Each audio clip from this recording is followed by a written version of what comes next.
Olá pessoal, tudo bem? Bom, hoje nós vamos trabalhar um tema muito importante aqui no direito do trabalho, que é a terceirização. Primeira coisa que é importantíssima da gente falar é que não havia lei no Brasil que tratasse da terceirização.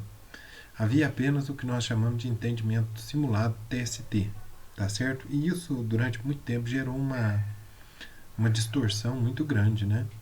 Porque a visão do TST sobre a terceirização ela estava expressa especialmente na súmula 331. Essa súmula ela fala, como nós estamos falando aqui, né, no contrato de prestação de serviço no que se refere à terceirização, e a súmula ela tinha aqui como primeiro inciso a contratação de trabalhadores por empresa interposta é ilegal, formando-se o vínculo diretamente com o tomador de serviço, salvo no caso de trabalho temporário. Então veja, a súmula ela primeiro tinha uma consequência evidente, que era o seguinte: a terceirização era ilegal, então formava-se o vínculo com o tomador de serviço. E aí a empresa tomadora ela tinha então uma relação direta com o trabalhador, certo? Só que não pode colocar a empresa interposta entre elas, a menos que se trate de trabalhador temporário. Isso aqui está expresso como nós estudamos no trabalho temporário, na Lei 6.019. O inciso segundo da súmula 331 fala que a contratação irregular de trabalhador mediante empresa interposta não gera vínculo de emprego com os órgãos da administração pública direta, indireta ou fundacional. Esse é óbvio, né? Porque a súmula não poderia identificar aqui ou então dizer que havia um vínculo de emprego, porque eu sendo o tomador um órgão público, só por concurso público, isso é bem claro. O inciso terceiro também, ele deixava aqui que não forma vínculo de emprego como tomador a contratação de serviço de vigilância, de conservação e limpeza, porque a súmula tinha como específico esses casos aqui como terceirização lícita, certo? Então, seriam aqui nesse caso hipóteses de terceirização lícita.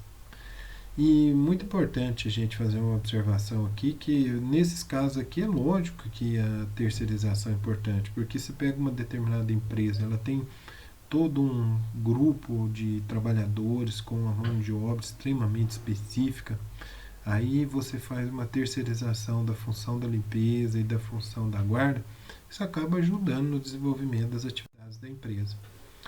Temos aqui também um inciso quarto e um inciso quinto da súmula 300, ainda falando da súmula 331, que fala aqui do inadimplemento, ou seja, o não pagamento das obrigações trabalhistas por parte do empregador implica a responsabilidade subsidiária, eu quero que vocês grifem aí, do tomador de serviço quanto àquelas obrigações, tá certo? Então, caso o empregador não pague todas as verbas devidas ao empregado, a empresa tomadora ela pode ser responsabilizada, é evidente. E aqui aparecem duas expressões que eram muito comum também no período de vigência dessa súmula. A gente falar na culpa in eligendo, que é quando a empresa que contratava em uma outra empresa, terceirizando ali a mão de obra, eleger mal a empresa prestadora de serviço. Então, uma determinada empresa contratava uma empresa prestadora de serviço e não se preocupava se aquela empresa estava pagando corretamente ou não os seus trabalhadores, os terceirizados. A culpa em vigilando por não ter vigiado se a empresa contratada estava cumprindo ou não com as obrigações. Tá certo, gente? Continuando aí ainda a súmula 331 do TST sobre a terceirização, o inciso 5 diz ali, né, os entes integrantes da administração pública direta, indireta, administração pública direta, os estados, o Distrito Federal, o município, assim vai. Indireta, nós temos as autarquias, as fundações públicas. Grifem aí que respondem subsidiariamente. Então, primeiro responde a empresa contratada, depois respondem os órgãos. Ok? Isso aqui é importante que nós temos uma noção aqui, isso foi levado inclusive ao STF e o STF considerou constitucional isso, tá certo? A transferência da dívida trabalhista para a administração pública, porque a administração pública tem uma responsabilidade e ela tem que se responsabilizar. Então o TST deixou bem claro aqui que é importantíssimo que quando o órgão público contrata, ele tem que ter responsabilidade nessa contratação. Tá certo, pessoal? Então vamos para inciso sexto. A responsabilidade subsidiária do tomador de serviço abrange todas as verbas decorrentes de condenação referentes ao período de prestação laboral. Então, muito cuidado. Primeiro, identificação do tipo de responsabilidade. É subsidiária.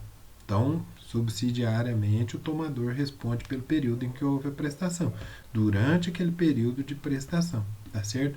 A respeito desse aspecto também da súmula 331 do TST, nós tivemos uma decisão do STF. O STF entende que a distinção que o TST faz entre atividade meia e atividade fim é ilegal e atenta contra a Constituição pelo princípio da iniciativa. Agora, muito cuidado com o seguinte: pode-se terceirizar qualquer área da empresa, porque diante da legislação, da lei criada para terceirização, pode-se terceirizar qualquer parte da empresa. Mas ainda permanece o cuidado de não contratar ou não tratar o terceirizado como se fosse empregado.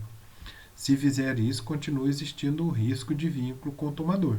Então lembre-se, eu tenho os meus quadros, os meus funcionários, os meus empregados, e eu terceirizo, por exemplo, a limpeza e o serviço de vigilância. Aquele terceirizado ele tem que ser tratado de maneira legal, né, dentro das descrições legais, como um terceirizado, ok? Senão pode ocorrer a caracterização do vínculo de emprego. Essa é a primeira parte da nossa aula. Nós estamos tratando da terceirização, ok? Daqui a pouco a gente vai para a segunda parte. Muito obrigado, pessoal.